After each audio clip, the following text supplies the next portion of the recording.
Very pleased to support this bill in the name of my colleague Nanaia Mahuta and commend her for it. This is a bill about creating the potential for front-end consultation with iwi without the need for first treaty settlements such as happened in the Waikato. And it will take some effort from councils to implement this bill if passed, but the benefits of it, I think, are very, very clear. And you don't need to look past very far in our history to see a graphic example of where a bill like this might have prevented a major issue that we are still as a parliament and nation dealing with today.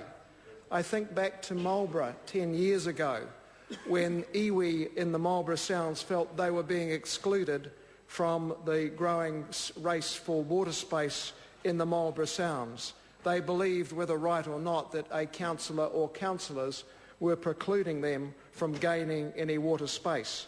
And what did that lead to? It led to the foreshore and seabed issue, which this Parliament and indeed this government is still trying to resolve today. And yet here is this government saying it will oppose this very sensible bill. And I also would like to note that Nick Smith, who's been in the House tonight, has today announced a moratorium on the Hurunui River and further extraction of water in that catchment.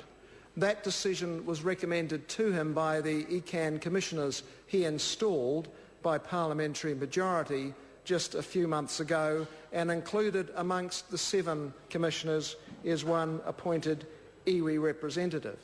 And yet Dr Smith and this national government say that they don't support this bill, which facilitates iwi input into decision making and allows for some recognition of iwi management plans, some proper taking account of iwi management plans when councils are forming their own plans. It is very, very much a bill which will allow Māori to truly be taken account of in their contributions to the future of a regional plan and of a region.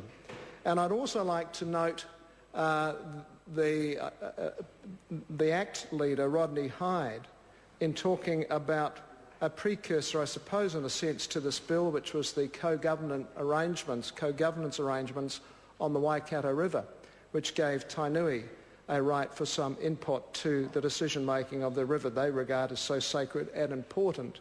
He commented that this was an inappropriate decision because it wasn't democratic, that it wasn't giving the community the right to sack people. They were only being appointed people coming from iwi into those co-governance arrangements. And yet Rodney Hyde, along with Dr Smith, was very pleased and able to sack the Environment Canterbury councillors just a few months earlier, and that supposedly wasn't contravening any democratic principle just at that time. This is a bill which really makes sense. It acknowledges that Māori, through iwi management plans, should be allowed to have some input into council plans. It acknowledges that they have, in the past, and it is extraordinarily variable, not been able to have their views heard around council tables when important decisions are being made. The goal of the bill is to ensure that they are given, that more weight is given to iwi concerns in planning and consenting processes, that be a greater level of engagement between councils and iwi. That is a commendable principle. It shouldn't have to require treaty settlements, and it should be something that this Parliament recognises and reflects in adoption of this bill in the name of my colleague Nanaia Mahuta. It is a bill that the opposition supports. The opposition Labour Party, supported by the Māori Party and Green parties, believe deserves to have a run, and I think the government should reconsider its position in respect of this bill. Time has gone 10 o'clock. This debate